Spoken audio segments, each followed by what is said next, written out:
Donc, l'USAID utilise l'argent public américain, a utilisé l'argent public américain pour entretenir la guerre, pour éviter la paix au Mali. Ce qu'ils appellent cohésion sociale au Mali, c'est exactement déstabilisation du Mali. Alors, le Mali demande aux États-Unis d'Amérique d'ouvrir une enquête sur les percepteurs, les receveurs de cet argent. Et cette demande, cette doléance a été bel et bien enregistrée par les autorités américaines. On va voir si elle va être, si elle va être frappée d'un effet. Bienvenue dans l'analyse politique du professeur et président de Institut de l'Afrique des Libertés, le docteur Franklin Nyamsi. N'hésitez pas à aimer la vidéo et la partager avec vos amis. C'est parti.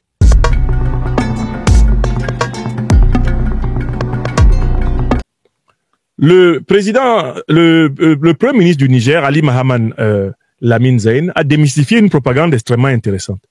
Les gens ont voulu utiliser son nom pour dire que malgré tout, le franc CFA, la monnaie coloniale, qui a été infligée depuis 1945 aux peuples africains, que cette monnaie-là serait bonne et que finalement l'AES, l'Afrique, a intérêt à la garder.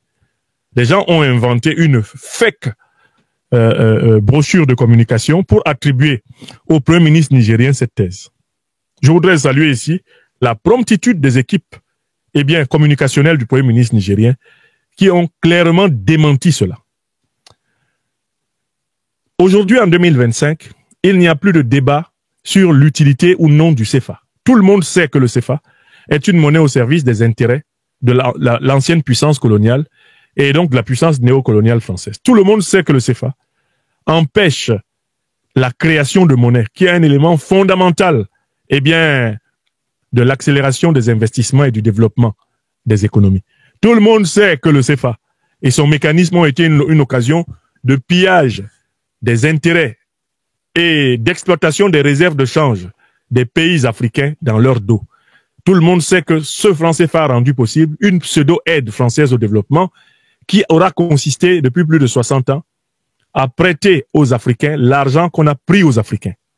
Et littéralement à faire payer même aux Africains le financement du développement qu'on prétend leur apporter sous la forme du bradage de leurs matières premières. Alors, je voudrais saluer le Premier ministre Ali Mohamed Lamine Zein pour avoir refusé de laisser associer passivement son nom à ce genre de choses. Il faut en tirer une leçon.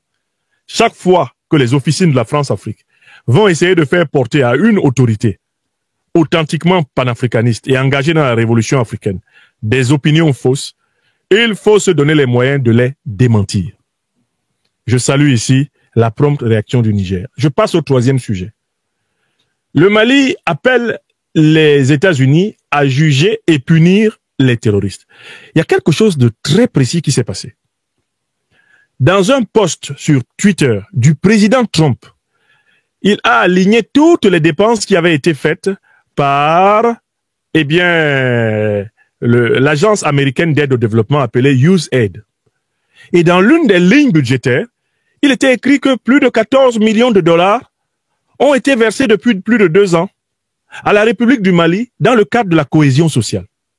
Voilà l'élément déclencheur qui a amené le pays du président Assimi Goïta, du Premier ministre Abdoulaye Maïga, le pays du ministre des Affaires étrangères, l'ambassadeur Abdoulaye Diop. C'est cela qui les a amenés littéralement à se poser la question au niveau du gouvernement malien. Mais à quel moment avons-nous perçu 14 millions de dollars de la part des États-Unis? Une enquête rapide auprès des ministères concernés par la coopération internationale, donc ministère de l'économie et des finances, ministère des Affaires étrangères, a permis d'établir que jamais le Mali n'a perçu une telle somme. Jamais le Mali n'a perçu les plus de 14 millions de dollars qui ont pourtant été publiés par le président Trump comme étant des dépenses effectuées par l'USAID pour la cause de la cohésion sociale au Mali. La grande question qui se pose maintenant est la suivante. Mais si le Mali n'a pas reçu les 14 millions et poussières de dollars, soit plus de 8 milliards de CFA, et si cet argent est sorti des États-Unis, des caisses des États-Unis, du Trésor américain, La question c'est où est allé cet argent? Eh bien, on a un premier indice sur la destination de cet argent. Il est donné par le document du président Trump lui-même sur sa page, eh bien, Twitter. Le document dit que l'argent a été affecté à la cohésion sociale au Mali. Mais comme le gouvernement, comme l'État du Mali n'a pas perçu cet argent, d'autant plus qu'il avait pris ses distances avec les fonds américains, alors on doit considérer que l'argent a été versé à des organisations non gouvernementales. Est-ce que vous comprenez mon raisonnement? L'argent a bel et bien été versé, mais pas à l'État du Mali, pas au gouvernement du Mali. Donc l'argent a été versé à des personnes individuelles ou à des personnes morales, à des organisations, à des associations, à des entités non gouvernementales. La question c'est qui sont les entités non gouvernementales? Les entités non gouvernementales, ce sont les associations. Les entités non gouvernementales, ce sont aussi les mouvements de rébellion. Les entités non gouvernementales, ce sont les sociétés de mercenaires et ce sont les organisations terroristes. Le deuxième indice qui permet de penser que cet argent a été versé aux organisations terroristes a été délivré par M. Elon Musk, qui est le chef de l'agence de l'efficience gouvernementale américaine, l'un des bras droits du président Donald Trump. Elon Musk a publié à son tour un billet pour dire que le Mali, à travers son ministre des Affaires étrangères, Abdoulaye Diop, demande une clarification sur l'usage qui a été fait des 14 millions de dollars, supposément versés à l'État malien, mais que l'État malien n'a jamais vu. Et Elon Musk d'ajouter, le Mali s'inquiète de l'éventualité que cet argent ait servi aux organisations terroristes. Puisque, de son côté, l'administration américaine n'a pas la preuve que l'argent ait été donné à des organisations de la société civile. Donc voilà le deuxième indice qui prouve que ce qu'ils ont appelé cohésion sociale au Mali, ça rappelle la devise qu'on avait trouvée dans la villa de l'Union européenne, eh bien, à Niamey. Que disait la devise de la villa de l'Union européenne à Niamey? La paix, on peut l'éviter. Donc, l'USAID utilise l'argent public américain, a utilisé l'argent public américain pour entretenir la guerre, pour éviter la paix au Mali. Ce qu'ils appellent cohésion sociale au Mali, c'est exactement déstabilisation du Mali. Alors, le Mali demande aux États-Unis d'Amérique d'ouvrir une enquête sur les percepteurs, les receveurs de cet argent. Et cette demande, cette doléance a été bel et bien enregistrée par les autorités américaines. On va voir si elle va être, eh bien, si elle va être frappée d'un effet. Mais qu'est-ce que moi je voulais dire? Je voulais dire à nos autorités au Mali que ça ne doit pas s'arrêter là. Mais maintenant que les autorités américaines nouvelles ont permis la déclassification de plusieurs documents, maintenant que Mme Tulsi Gabbard, qui est la chef du renseignement général américain, elle a été confirmée à son poste après avoir été nominée par Donald Trump. Maintenant que des officiels américains sous serment ont avoué que les fonds de l'USAID ont permis de financer Al-Qaïda et l'État islamique, c'est-à-dire des organisations qui ensanglantent le Mali, qui ensanglantent le Sahel, qui ensanglantent l'Afrique. Mais tous les pays africains où ces deux organisations ont agi, tous les pays africains doivent engager des poursuites contre, bien sûr, les gestionnaires de l'USAID qui ont financé ces organisations. Est-ce que vous comprenez?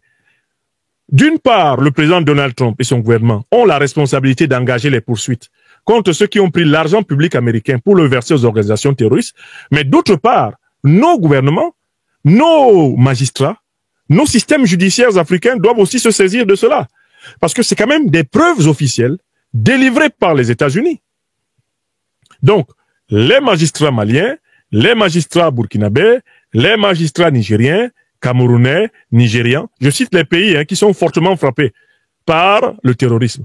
Mais ils doivent se saisir sans plus tarder des preuves américaines.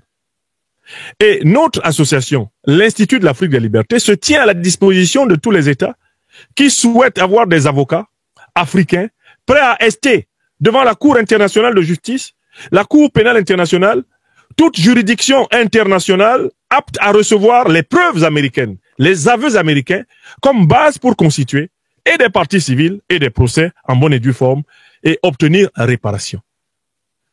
En un mot comme en mille, j'appelle nos dirigeants dans tous les pays africains, notamment ceux qui sont frappés par le terrorisme, à procéder à la juridicisation africaine, à tirer toutes les conséquences sur le plan judiciaire en Afrique, mais des révélations officielles américaines.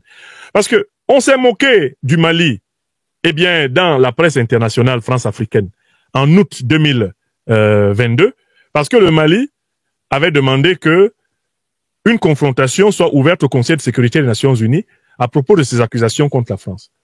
On a entendu des gens qui disaient que le Mali mentait, le Mali disait tout et n'importe quoi, etc. C'est pour ça que j'ai écrit le livre qui a documenté le fait que non, on n'a pas de djihadistes en Afrique, c'est l'OTAN qui est derrière les terroristes. C'est elle qui les arme, c'est elle qui les médiatise, c'est elle qui les renseigne, c'est elle qui les finance. Bon, moi je l'ai démontré par des moyens, par une démonstration logique basée sur des données empiriques tirées de documents déclassifiés, des correspondances déclassifiées, des rapports et des enquêtes, des investigations. Ok. Mais maintenant, il y a quand même suffisamment de moyens pour que les tribunaux du Cameroun, pays frappé par Boko Haram, du Nigeria, pays frappé par Boko Haram, du Tchad, pays frappé par Boko Haram, du Niger, pays frappé par Al-Qaïda, l'État islamique, du Mali, du Burkina. Il y a assez d'éléments pour que ces tribunaux se saisissent de tout ça. On doit se saisir des déclarations de Tulsi Gabbard, on doit se saisir des déclarations d'Elon Musk, on doit se saisir même des déclarations du président Donald Trump, qui est quand même le chef de l'État américain, de la Fédération américaine.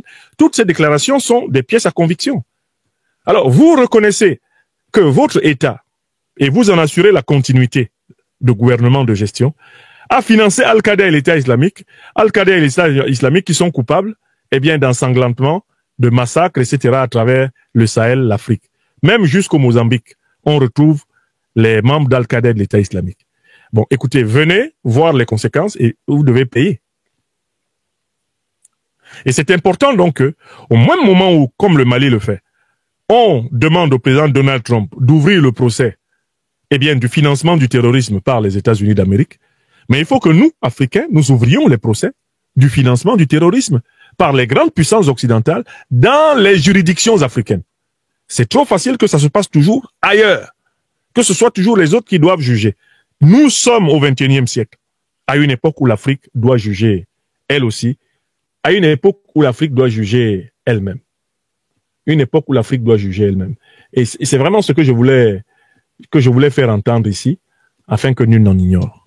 Chers téléspectateurs, vous avez été les témoins privilégiés de cette analyse politique profonde et inspirante avec le docteur Franklin Nyamsi. Maintenant, c'est à vous. Réagissez en commentaire, partagez vos réflexions et vos idées.